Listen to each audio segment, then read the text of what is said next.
സ്വർണ്ണക്കൊള്ളയിൽ തകർന്നു പോയത് Devaswom board president എന്ന പദവി. പാവം മുരാരി ബാബുവിൻ്റെ കാര്യമാണ് ഞാനീ പറയുന്നത്. മുരാരി ബാബു എന്തായാലും ഉടൻ അറസ്റ്റിലാകും. മുരാരി ബാബുവിനെ ദേവസ്വം ബോർഡ് പ്രസിഡന്റാക്കാമെന്നുള്ള മോഹത്തിലായിരുന്നു NSSൻ്റെ പെരുന്ന നായർ സുകുമാരൻ നായർ. പക്ഷേ തകർന്നു പോയത് ഈ സ്വർണ്ണക്കൊള്ളയിലാണ്. NSSൻ്റെ നോമിനിയായിട്ട് ദേവസ്വം ബോർഡിനകത്തേക്ക് കയറാം, ദേവസ്വം ബോർഡിൻ്റെ പ്രസിഡന്റായിട്ട് ആ പദത്തിലെത്താം. അങ്ങനെയുള്ള വലിയ ഒരു മോഹം, ഒരു സ്വപ്നം, അതാണ് ഇതാ പൊലിയാൻ പോകുന്നത്, പൊലിഞ്ഞു തീർന്നത്. അതായത് ഈ സ്വർണ്ണക്കൊള്ള വരുമ്പോൾ സ്വാഭാവികമായിട്ടും അതിനകത്ത് ഇയാളുടെ ഇടപെടൽ കൂടിയുണ്ട്, മുരാരി ബാബുവിൻ്റെ ഇടപെടൽ കൂടി ഉണ്ട് എന്നറിഞ്ഞപ്പോൾ, വിശ്വസ്തനായ മുരാരി ബാബുവിൻ്റെ ഇടപെടൽ ഉണ്ട് എന്നറിഞ്ഞ നിമിഷം തന്നെ സുകുമാരൻ നായർ ഞെട്ടിത്തെറിച്ചുപോയി. കാരണം NSSൻ്റെ വൈസ് പ്രസിഡന്റ് പദവിയിലേക്ക് കൊണ്ടുവന്നത് തന്നെ മുരാരി ബാബുവിനെ ചില ലക്ഷ്യങ്ങൾ മുന്നിൽ കണ്ടുകൊണ്ടാണ്. ഉടൻ തന്നെ മുരാരി ബാബു അറസ്റ്റിലാകുന്ന ഒരു സ്ഥിതിവിശേഷത്തിലേക്കാണ് കാര്യങ്ങളൊക്കെ പോകുന്നത്. മുരാരി ബാബുവിനെ എങ്ങനെയെങ്കിലും ദേവസ്വം ബോർഡിൻ്റെ പ്രസിഡന്റാക്കാനുള്ള നീക്കത്തിനിടയ്ക്കാണ്, തിരുവിതാംകൂർ ദേവസ്വം ബോർഡ് ഉദ്യോഗസ്ഥനായിരുന്നല്ലോ മുമ്പ് ഈ മുരാരി ബാബു. അതുകൊണ്ട് തന്നെ മുരാരി ബാബുവിൻ്റെ മനസ്സിൽ പ്രസിഡന്റ് സ്ഥാനമോഹം അന്നേ ഉണ്ടായിരുന്നതാണ്. അതുകൊണ്ട് തന്നെ NSSൻ്റെ ഭാഗമായിട്ട് നിന്ന് NSSൻ്റെ തന്നെ പെരുന്ന കരയോഗത്തിൻ്റെ വൈസ് പ്രസിഡന്റ് പദവിയിലേക്ക് എത്തിയതും ഇത്തരത്തിലുള്ള ലക്ഷ്യങ്ങളൊക്കെ മനസ്സിൽ വച്ചുകൊണ്ട് തന്നെയായിരുന്നു. NSS ജനറൽ സെക്രട്ടറി എന്ന് പറയപ്പെടുന്ന സുകുമാരൻ നായർക്ക് UDFനകത്തുള്ള സ്വാധീനം, ഒപ്പം തന്നെ പിണറായി വിജയനോടുള്ള വല്ലാത്ത ഇപ്പോഴത്തെ ഒരു സ്വാധീനം, അപ്പോൾ വിജയനുമായിട്ട് അടുക്കുന്ന ഒരു സാഹചര്യം ഉണ്ടായല്ലോ. അപ്പോൾ ഇതൊക്കെ കൂടെ വെച്ച് നോക്കുമ്പോൾ ദേവസ്വത്തിൽ നിന്ന് വിരമിച്ചാൽ പോലും മുരാരി ബാബുവിന് വേണമെങ്കിൽ NSSൻ്റെ നോമിനിയായി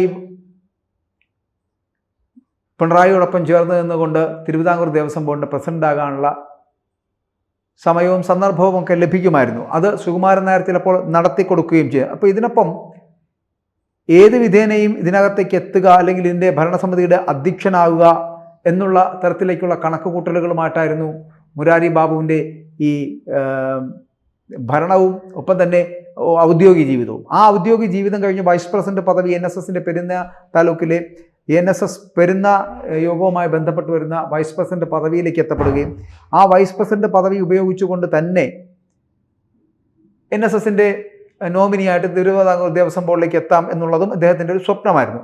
അതുകൊണ്ട് തന്നെയാണ് ഈ ആഗോള അയ്യപ്പ സംഗമവുമായിട്ട് ബന്ധപ്പെട്ട് NSS അടുത്തതിന് പിന്നിലും മന്ത്രി KV ഗണേഷ് കുമാറും ഒപ്പം തന്നെ ഈ മുരാരി ബാബു ഉണ്ടായിരുന്നു എന്നുള്ളതാണ്.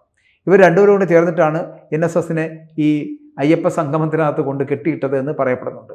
മാത്രമല്ല അതിനകത്ത് കോട്ടയത്തെ മന്ത്രിയായിട്ടുള്ള VN വാസവൻ, മന്ത്രി KV ഗണേഷ് കുമാർ, ഇവരെല്ലാവരും പ്രത്യക്ഷ അവകാശവാദങ്ങൾ ഇതുമായിട്ട് ബന്ധപ്പെട്ടിട്ട് ഉന്നയിക്കുന്നുണ്ട്. കാരണം NSSനെ ഇടതുമുന്നണിയുടെ ഭാഗമാക്കാൻ കഴിഞ്ഞു എന്നുള്ള തരത്തിൽ. അപ്പോൾ ഇതിനൊക്കെ പിന്നിലെ ചാലകശക്തി, രഹസ്യ ചാലകശക്തി ആരാണെന്ന് ചോദിച്ചു കഴിഞ്ഞാൽ അത് ഈ മുരാരി ബാബു എന്ന് പറയപ്പെടുന്ന വ്യക്തിയാണ്.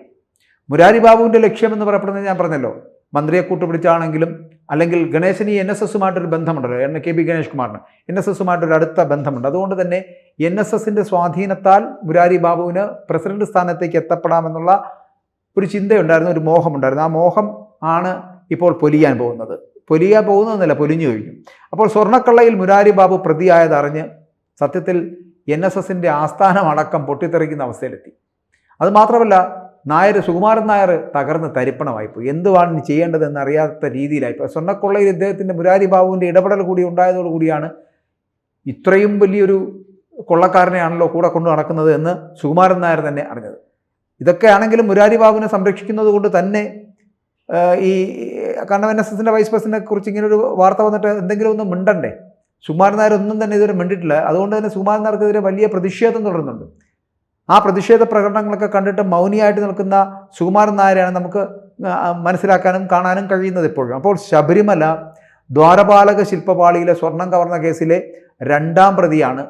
മാത്രമല്ല മുൻ അഡ്മിനിസ്ട്രേറ്റീവ് ഓഫീസറുമാണ് ഈ മുരാരി ബാബു എന്ന് പറയപ്പെടുന്ന നായർ, NSS കരയോഗത്തിൻ്റെ വൈസ് പ്രസിഡന്റ്. ഈ പ്രത്യേക അന്വേഷണ സംഘം ഇപ്പോൾ ഈ അന്വേഷണം നടത്തുന്നതിൻ്റെ കൂട്ടത്തിൽ മുരാരി ബാബുവിനെ ടാർഗറ്റ് ചെയ്യുന്നുണ്ട്. മുരാരി ബാബു ഉടൻ തന്നെ കസ്റ്റഡി എടുത്ത് അറസ്റ്റിലാകും, അതിൽ സംശയമൊന്നുമില്ല. അപ്പോൾ സ്വർണം പൊതിഞ്ഞ ശില്പപാളികൾ വെറും ചെമ്പ് തകിടുകൾ എന്ന് മഹസറിൽ എഴുതി ശുപാർശ നൽകിയത് ആരാണ് എന്ന് ചോദിച്ചാൽ ഇതാ നിൽക്കുന്നു മുൻ അഡ്മിനിസ്ട്രേറ്റീവ് ഓഫീസറായിട്ടുള്ള മുരാരി ബാബു. അപ്പോൾ ആ മുരാരി ബാബു ആരാണ്? NSSന്റെ വൈസ് പ്രസിഡന്റ്. NSS ആരാണ്? നമ്മുടെ സുകുമാരൻ നായർ. സുകുമാരൻ നായർ അപ്പോൾ പിന്താങ്ങാനിരുന്നതായിരുന്നു തിരുവിതാംകൂർ ദേവസ്വം ബോർഡ് പ്രസിഡന്റാക്കാൻ വേണ്ടി വച്ചിരുന്ന ഒരു ഉപകരണമാണ്, ഒരു സാധനമാണ് ഇതാ ഇപ്പോൾ ഈ സ്പെഷ്യൽ ഇൻവെസ്റ്റിഗേഷൻ ടീം പൊക്കിക്കൊണ്ടുപോകാൻ പോകുന്നത്. അപ്പോൾ മുരാരി ബാബുവിന് മറ്റു പ്രതികൾക്കും അന്വേഷക സംഘം ചോദ്യം ചെയ്യലിനുള്ള നോട്ടീസ് നൽകി തുടങ്ങിയിരിക്കുകയാണ്. മോഷ്ടിച്ച സ്വർണ്ണം ഉണ്ണികൃഷ്ണൻ പോറ്റി കൈമാറിയെന്ന് കരുതുന്ന ബംഗളൂരു സ്വദേശിയായിട്ടുള്ള കൽപേഷ്, ഹൈദരാബാദിൽ സ്വർണ്ണപ്പണികൾ ചെയ്യുന്ന സ്ഥാപനത്തിൻ്റെ ഉടമയായിട്ടുള്ള നാഗേഷ്, ഇവരെയൊക്കെ ഉടൻ കസ്റ്റഡിയിലെടുക്കും. എല്ലാവരും വരണമല്ലോ, ഇതിനകത്ത് ആരൊക്കെ കൈപ്പറ്റിയിട്ടുണ്ടോ അവരെല്ലാം വരണമല്ലോ. അപ്പോൾ ആ ഇതിൽ വരുമ്പോൾ നമ്മുടെ അഡ്മിനിസ്ട്രേറ്റീവ് ഓഫീസർ വരും, അന്നത്തെ തിരുവിതാംകൂർ ദേവസ്വം ബോർഡ് പ്രസിഡന്റ് വരും, മന്ത്രി വരും, എല്ലാവരും വരും. എല്ലാവർക്കും കൊടുക്കണമല്ലോ നോട്ടീസ്. ആരൊക്കെ ഇതിനകത്ത് ഇടപെട്ടിട്ടുണ്ടോ അവർക്കെല്ലാം ലഭിക്കേണ്ടതുമാണ്, അവരെല്ലാം ഇതിനകത്ത് കുടുങ്ങേണ്ടതുമാണ്. അപ്പോൾ ദ്വാരപാലക ശില്പങ്ങളിലെ സ്വർണം വേർതിരിച്ച് നൽകിയ ചെന്നൈ സ്മാർട്ട് ക്രിയേഷൻസിന്റെ പങ്കും ഇതിനോടൊപ്പം അന്വേഷിക്കുകയാണ്. ഗൂഢാലോചനയിൽ ഇവർക്കെല്ലാവർക്കും പങ്കുണ്ടോ എന്നുള്ള കാര്യത്തിൽ സംശയമില്ല, അത് കണ്ടെത്തിക്കഴിഞ്ഞു. സ്മാർട്ട് ക്രിയേഷൻസും ഉടമയും ഒപ്പം തന്നെ ഈ നാഗേഷ് എന്ന് പറയപ്പെടുന്ന വ്യക്തിയും തമ്മിലുള്ള അടുത്ത ബന്ധത്തെക്കുറിച്ചും അന്വേഷിച്ചിട്ടുണ്ട്. അവർ തമ്മിൽ നല്ല ബന്ധമാണെന്ന് അറിയാനും കഴിഞ്ഞിട്ടുണ്ട്. അപ്പോൾ മുരാരി ബാബുവിനെ പെരുന്ന NSS കരയോഗം വൈസ് പ്രസിഡന്റ് സ്ഥാനത്ത് നിന്നും രാജിവയ്പ്പിച്ച് കരയോഗം ഒരു ഇടപെടൽ നടത്തിയതും ഒപ്പം തന്നെ അറസ്റ്റ് എന്ന് പറയപ്പെടുന്ന സാഹചര്യം ഉണ്ടാകുന്നു എന്നറിഞ്ഞുകൊണ്ടാണ്. ഇല്ലെങ്കിൽ മുരാരി ബാബുവിൻ്റെ കാര്യത്തിൽ ഒരു തരത്തിലുള്ള തീരുമാനവും NSS ഇപ്പോൾ എടുക്കില്ല. പകരം വൈസ് പ്രസിഡന്റ് പദവിയിൽ നിന്ന് രാജിവെപ്പിച്ച് മാറ്റി നിർത്തിയിരിക്കുകയാണ്. എന്തുകൊണ്ടാണ്? ഉടൻ തന്നെ അറസ്റ്റ് ഉണ്ടാകും എന്നുള്ള കാര്യം ഉറപ്പായതോടുകൂടിയാണ് അത്തരത്തിലൊരു തീരുമാനത്തിലേക്ക് എത്തിയത്. NSS നേതൃത്വത്തിൻ്റെ ഇടപെടലെ തുടർന്ന് തന്നെയാണ് ഇപ്പോൾ രാജി ഉണ്ടായിരിക്കുന്നത്. ഇനി ഈ ആരോപണത്തിനായിട്ടുള്ള ആൾ വൈസ് പ്രസിഡന്റ് സ്ഥാനത്ത് തുടരാൻ അർഹനല്ല എന്ന് ചൂണ്ടിക്കാട്ടിയിട്ട് കരയോഗം ഭാരവാഹികളടക്കം രാജി ആവശ്യപ്പെട്ടിരിക്കുകയാണ്. അതുകൊണ്ടാണ് ഇപ്പോൾ മുരാരി ബാബുവിന് രാജിവെക്കേണ്ടി വന്നത്. അപ്പോൾ മുരാരി ബാബു നൽകിയ രാജി കരയോഗം ചേർന്ന് അത് അംഗീകരിക്കുന്ന ഒരു സാഹചര്യവും ഉണ്ടായിക്കഴിഞ്ഞു. തെളിവുകളുടെ അടിസ്ഥാനത്തിൽ ദേവസ്വം ബോർഡ് ഇയാളെ അന്വേഷണ വിധേയമായിട്ട് സസ്പെൻഡ് ചെയ്തിട്ടുണ്ട്. NSS കരയോഗം ഭാരവാഹിത്വം രാജിവെക്കാൻ ജനറൽ സെക്രട്ടറിയും ഒപ്പം തന്നെ താലൂക്ക് യൂണിയൻ ഭാരവാഹികളും ഒക്കെ മുരാരി ബാബുവിനോട് രാജി ആവശ്യപ്പെടുന്ന സാഹചര്യം വരെ കൊണ്ടെത്തിച്ചു ഇതിന് പിന്നിലുള്ളതാണ്. പിന്നീട് NSS ജനറൽ സെക്രട്ടറി സുകുമാരൻ നായരുടെ ആവശ്യപ്രകാരമാണ് രാജി എഴുതി വാങ്ങുന്ന തരത്തിലേക്ക് എത്തിയത് എന്നുള്ളതാണ്. സുകുമാരൻ നായരുടെ അടുത്ത അനുയായിയാണ് അടുത്ത കാലം വരെയും ഈ മുരാരി ബാബു എന്ന് പറയപ്പെടുന്ന വ്യക്തി. എല്ലാ കൊള്ളക്കാരന്മാരും എല്ലാ കള്ളന്മാരും ഈ പറയുന്ന നായരായിട്ടുള്ള സുകുമാരൻ നായരുടെ കൂടെയാണ് എന്നുള്ളതിൽ ഒരു തെറ്റുമില്ല. കാരണം അങ്ങനെയാണല്ലോ കഴിഞ്ഞ കാലഘട്ടങ്ങളിലൊക്കെ നടന്നു വരുന്നത്. അതുകൊണ്ട് തന്നെ അതൊരു ശോഭ കൂടുന്ന പ്രവൃത്തിയായിട്ട് തന്നെ NSSന്റെ ജനറൽ സെക്രട്ടറി കാത്തു സൂക്ഷിക്കുന്നുണ്ട്. മുരാരി ബാബുവിനെ തിരുവിതാംകൂർ ദേവസ്വം ബോർഡ് സസ്പെൻഡ് ചെയ്യുന്ന ഒരു സാഹചര്യം ഉണ്ടായല്ലോ. ഹരിപ്പാട് ദേവസ്വം ഡെപ്യൂട്ടി കമ്മീഷണറായിരിക്കുകയാണ് ഇത്തരത്തിലൊരു സസ്പെൻഷനിലേക്ക് മുരാരി ബാബുവിൻ്റെ കൊണ്ടെത്തിച്ചത്. മുരാരി ബാബുവിനെ സസ്പെൻഡ് ചെയ്യുന്ന സ്ഥിതിവിശേഷം ഉണ്ടായത്.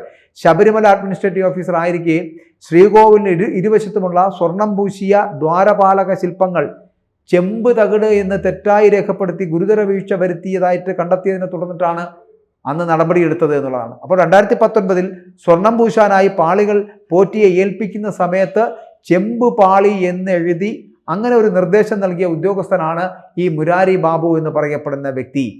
ഇത് ദേവസ്വം വിജിലൻസ് അന്ന് തന്നെ അന്വേഷണത്തിൽ കണ്ടെത്തിയ കാര്യമാണ്.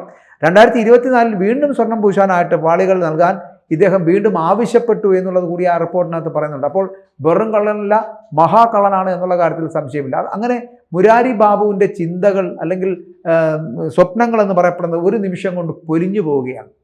NSS കരയോഗത്തിൻ്റെ പ്രസിഡന്റായിട്ടുള്ള സുകുമാരൻ നായരുമായിട്ട് ചേർന്ന് ഈ പിണറായി വിജയനും KB ഗണേഷ് കുമാറുമായിട്ടുള്ള ബന്ധം വെച്ച് പിണറായി വിജയനുമായിട്ട് അടുത്ത് തിരുവിതാംകൂർ ദേവസ്വം ബോർഡ് പ്രസിഡന്റ് സ്ഥാനത്ത് നിന്ന് നവംബർ 13 പുറത്തു പോകുന്ന ഈ PS പ്രശാന്തിന് പകരം മുരാരി ബാബുവിനെ ഈ പ്രസിഡന്റ് പദവിയിലേക്ക് നോമിനേറ്റ് ചെയ്യാൻ തയ്യാറെടുപ്പ് നടത്തുകയായിരുന്നു നായർ സർവീസ് സൊസൈറ്റിയുടെ ജനറൽ സെക്രട്ടറി ആയിട്ടുള്ള സുകുമാരൻ നായർ.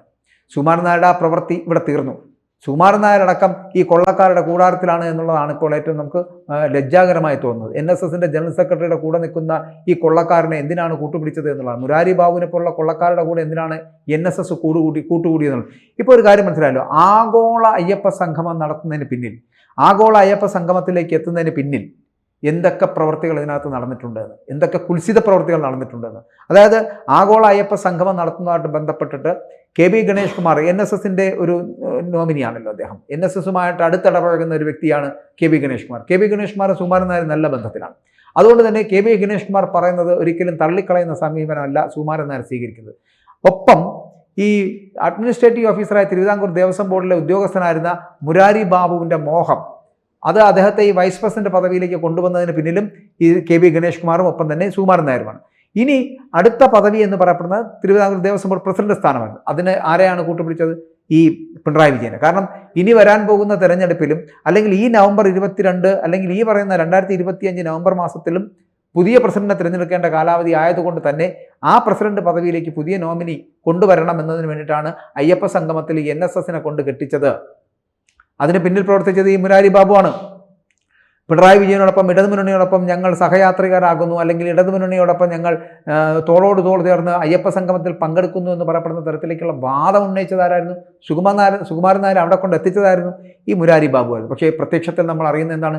VN വാസവനും KB ഗണേഷ് കുമാറും കൂടി ചേർന്നിട്ടാണ് NSSനെ ഇടത് പാളയത്തിൽ എത്തിച്ചത് എന്നാണ്. യഥാർത്ഥത്തിൽ അതിന് പിന്നിൽ പ്രവർത്തിച്ച ചാലകശക്തി എന്ന് പറയപ്പെടുന്നത് മുരാരി ബാബുവാണ്. എന്തായാലും മുരാരി ബാബു അറസ്റ്റിലാകാൻ പോകുന്നു.